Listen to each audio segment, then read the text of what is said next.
Bollywood legend রাজ কাপুরের শতবর্ষে বাংলার পরিচালক জয়দীপ মুখোপাধ্যায় 50 মিনিটের একটি তথ্যচিত্র তৈরি করছেন। Painted memories Calcutta connects Raj Kapoor. আর এই রাজ কাপুরের সঙ্গে যেমন কলকাতার একটা নিবিড় সম্পর্ক রয়েছে, তেমনই কিন্তু সম্পর্ক রয়েছে জাতীয় পুরস্কারপ্রাপ্ত পরিচালক দেবকী কুমার বসুর। তার নাতি দেবাশিস কুমার বসুর সঙ্গে কথা বলবো। তার এই যে কলকাতার সঙ্গে সম্পর্ক, তার দাদুর ছবিতে তার প্রথম চাইল্ড আর্টিস্ট হিসাবে ডেবিউ, সেই সব অজানা গল্প আজকে আপনাদের সঙ্গে তুলে ধরবো। চলুন যাই। যে দাদা, রাজ কাপুর কাপুর পরিবারের সঙ্গে আপনাদের একটা পরিবারের ঘনিষ্ঠ সম্পর্ক আছে।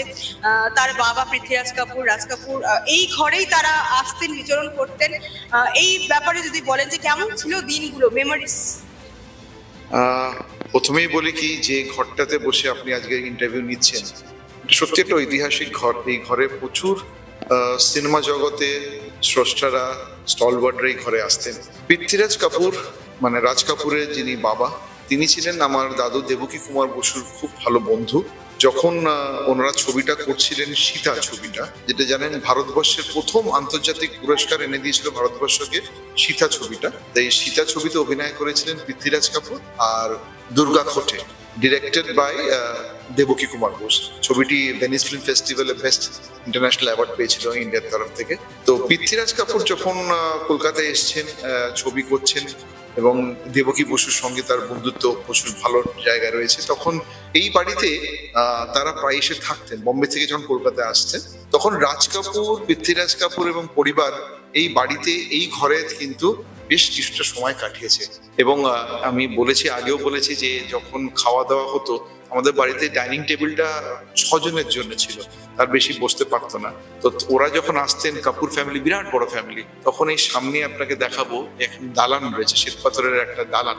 সেই করিডোরেতে কিন্তু সবাই একসাথে বসে খেতেন। রাজ কাপুরের প্রথম ছবি, সেও দেবকী বসুর হাত ধরে, ইনকিলাব ছবি, অ্যাজ এ চাইল্ড আর্টিস্ট কিন্তু ইন্ট্রোডিউসড হয় এই বসু পরিবারের বাড়ি থেকেই। আপনি দালানের কথা বলেন, আমরা দর্শকদের তো অবশ্যই দেখাবো সেই দালানের ছবি, মানে না দেখালেই নয়। খাওয়া দাওয়ার কেমন হতো, মানে কি কি খেতে ওনারা ভালোবাসতেন? তেমনি আমাদের এই বাড়িতে তখন জানেন হয়তো চিকেন ঢুকতো না, একটা টাইমে আপনি জানতেন চিকেন ঢুকতো না বা ডিম ঢুকতো না। তো বেশিরভাগ সময় হতো ভেজিটেরিয়ান ফুড হতো, কিংবা মাছ তো হতোই। তো তখন এই এতজন মিলে একসাথে বসে খাবার ডাইনিং টেবিলে ছিল না, পাত পেড়ে, একদম বাঙালির একদম পাত পেড়ে খাওয়ানো হতো। আমার পিসিরা পরিবেশন করতো, বাড়ির মেয়েরা করতো, আড্ডা গল্প। তখন কিছু ছিল না, সিনেমা বাড়ি যদিও, কিন্তু যে খুব সিনেমা হলে গিয়ে সিনেমা দেখা হতো সেবার না। সিনেমাটা ছিল কাজ, সেই কাজটাকে আমার দাদু কখনো বাড়ির মধ্যে আনতেন না। মানে বলতেন, ওটা আমার কাজ। যেমন ডাক্তার ডাক্তারি করে, সে কি হসপিটালটাকে বাড়িতে নিয়ে আসে, তাহলে আমি সিনেমাটাকে কেন বাড়িতে নিয়ে আসবো? সেই হিসেবে হতো খেলাধুলা, ওপরে খাওয়া দাওয়া, গল্প, একটা মধুর সম্পর্ক ছিল, যেটা কিনা অনেকে এখন ভাবতেও পারে না যে কাপুর ফ্যামিলি একটা টাইমে কলকাতাতে কি কানেকশন ছিল।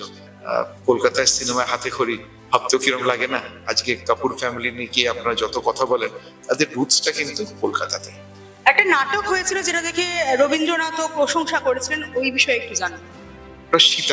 সীতা বলে নাটকটা দেখে খুব প্রশংসা হওয়ার পর তারপরে সিনেমাটা হওয়ার কথা হয়। ছবিটা পরিচালনা করেছিলেন দেবকী কুমার বসু, আর আমি যেরকম বললাম পৃথ্বীরাজ কাপুর, দুর্গা খোটে। ছবিটা হিন্দিতে হয়, কিন্তু সীতা কিন্তু বাংলা হয় না, সীতা কিন্তু হিন্দিতে হয়। এবং খুব ভালো তার মার্কেট ছিল, এবং সেটা গিয়ে ভারতবর্ষকে প্রথম আন্তর্জাতিক পুরস্কার এনে দিল 1934-এ ভেনিস ফিল্ম ফেস্টিভ্যালে। সেই সময় 1934 সালে, তখন অত মানে সিনেমা পাঠানো, তার নমিনেশন পাওয়া, ইট ওয়াজ সো ডিফিকাল্ট। এত ইজি না। এখন ইন্টারনেটে পাঠিয়ে দিলাম, আমি সফট কপিটা পাঠিয়ে দিলাম, ছবিটা প্রিভিউ হলো। তখন কিন্তু ছবি পাঠিয়ে দেখিয়ে ওখান থেকে একটা অ্যাওয়ার্ড আনা ওয়াজ ভেরি ডিফিকাল্ট।